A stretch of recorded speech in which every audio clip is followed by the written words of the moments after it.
applause. I love you. Bana, Chameleon in charge. I don't hear some love. Our camera is very In the rose comes to this church. Atin Pro comes here.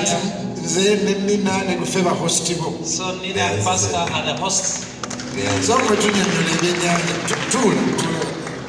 You can have your seat.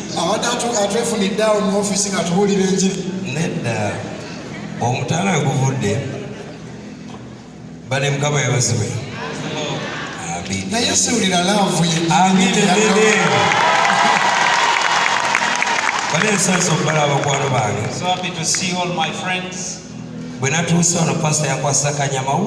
When I got here, Pastor bounced to God. So I asked him to lead me to where the loose are. He took me, we became friends. I stood still and started all the stories of the many miracles God does for his people. Jesus Christ, and the power of Jesus Christ our Lord. He looks at me not believing that the words were coming from God. Perhaps he was thinking I only do music. I told him a story briefly about the power of God being unprepared.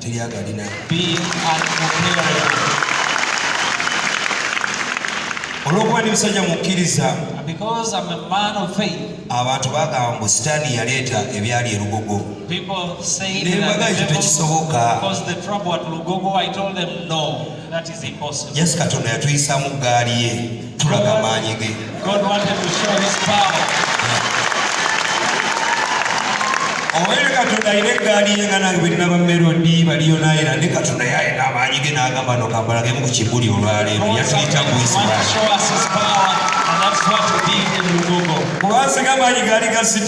Because if it had been the devil's power, the devil would have caused a lot of damage. Because God loves us, he showed us his power. Nobody died.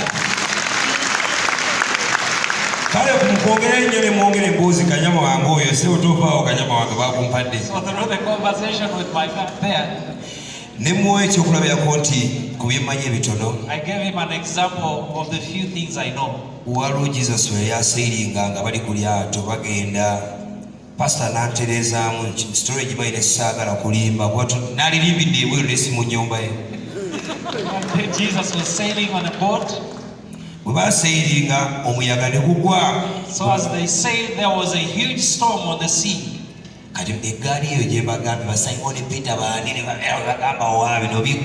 Simon Peter thought they could handle. Jesus was sleeping. They tried everything and they failed. He said, Master, this has failed, come and handle it. Jesus stood up. He commanded the storm and it kept down. So as I was winding up my jazz with him, Pastor joined us. I told him that God is all able, is almighty.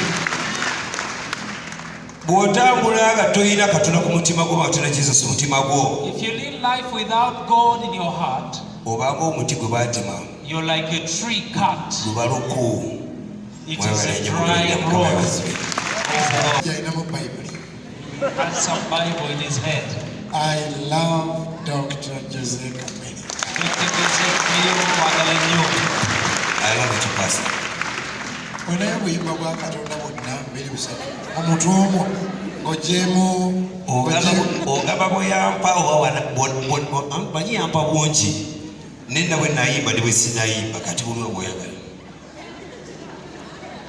in nze okoye ononyeze emirimu giganye emirimu gikubuze yes njagala okujjukiza oba barista coffee school and cafe yes bayigiriza n'okusomesa okukola ebika bya kawa ebyenjawulo omuli cappuccino mocha ice coffee smoothies milkshakes cocktail n'ebika ebirala bingi bagaba certificate n'okufunira emirimu wabweru w'eggwanga mu nsi ez'enjawulo omuli Qatar, Dubai, Abu Dhabi n'ensi ez'etoolodde Europe endala so basange e Nalukolongo opposite ne Hash petrol station oba obakubiri ku namba z'essimu 0705 7710 oba ku WhatsApp 0777 855645 ye namba ya WhatsApp okumanya ebisingawo. Omuzadde nkwanjulira amasomero agegulidde erinnya mu kugunjula n'okubangula abayizi ku mutendera gwa nursery, primary ne secondary ye Hope Junior School ne Hope Integrated Secondary School agasangibwa Ekyetume mu district y'e Lwengo ku Lwembalala. Hope Junior School tutwala abaana okuva ku baby class okoma ku kyomusanvu ate ku Hope Integrated Secondary School tulina one A level nga tusomesa n'ebyemikono mukadde kano okuwandiika abayizi kugenda mu maaso okuva ku siniya esooka okoma ku yokutaano era ng'abaana basukkuluma ku bannaabwe mu nkola y'omu kibiina kwoteeka ne baamulekwa baweebwa bursaries. Essimu tuli ku 0703 145 230 ne 0779 703 575. Abakisoboka Furniture Center beba kabaka mu kutunda n'okukola sofa sets ez'enjawulo omuli ebikanga German beds, tiles, bakola wardrobes, sideboards, office ne school decors kosa dining tables. Gwali okumpi newala tukola deliveries n'ogaba discounts ku buli kyogula kosa n'okusomesa abayizi. Tusange ku Entebbe Road ezana mu kiko oba tukubireko ku note 7 note 4 37 0379 oba ku WhatsApp yaffe note 782 318 89 kisoboka Furniture Center kyokuddamu ekyo erifa obutendereza Katonda ng'ogyeko lwaki tojja neekusabirako nga tonnagenda n'amafuta gansuseeko nyawo Melody Yesu wobwekwata Adamu w'essaala zaffe Yesu wobwekwata Adamu w'essaala zaffe. Dr. Chameleon yagambye bwe nzija ku church. Doctor told me that when he comes to church, njagala kutendereza Mukama. he wanted to praise the Lord. Ati Melody yangobere backup. Nina Rose yangobere backup. Is it okay? Are you ready to praise the Lord? Stand up on your feet and let's praise the Lord. Yesu wobwekwata busala ayamba Yesu wobwekwata Adamu w'essaala zaffe Yesu wobwekwata Adamu w'essaala zaffe yigira bunyigezi umwekwata Yesu kabaka kajja okutaasa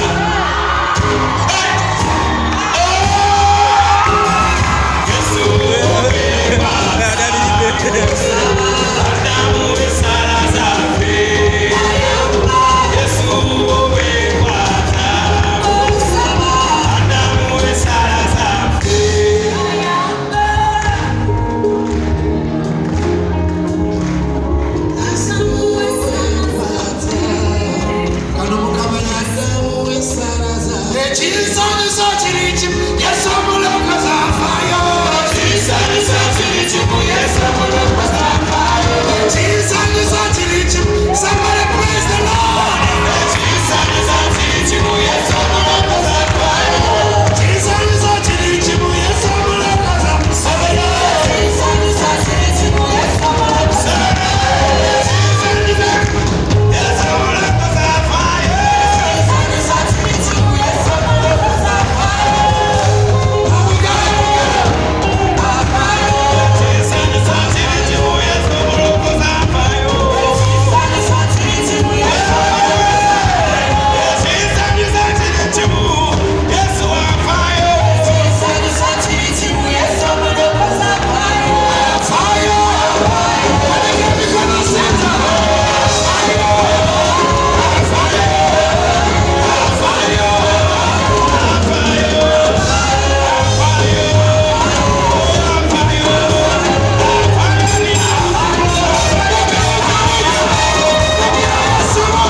Say I won't believe I'm gonna choose.